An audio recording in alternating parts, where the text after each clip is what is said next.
So in the United States, 25.5 million women and 7.8 million men will be impacted by sexual violence in their lifetime. So the YWCA Metropolitan Chicago does a lot in terms of supporting survivors through their life cycle of going from surviving to thriving. What we focus on in prevention services is to actually prevent the sexual violence before it occurs.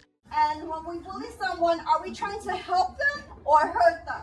We're trying to hurt them. At the YWCA, we do different programs for different grade levels, like how to stop it, making sure that they know they can tell, making sure they know that they can tell them no, making sure they know that it's not their fault, right? And you can see the light bulb go off when we start talking about the cycle of violence, or what physical abuse looks like, or what sexual abuse looks like. And no matter where you're at, it's important to feel safe and be around people who make you feel safe. Does that make sense?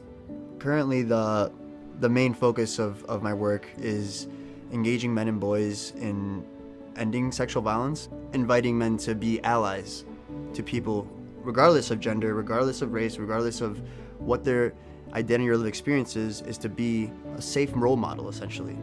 We're doing that through a train-the-trainer model that actually looks for folks who are engaging youth, but also just are vested with the prevention of violence. Engaging men and boys is important because oftentimes in the discussion of sexual violence, people tend to frame it as a women's issue. And that's very disingenuous to not only male survivors, but also there's oftentimes this kind of like yearning that men have to do more because they do have a role in preventing sexual violence. So what do we do to keep ourselves strong?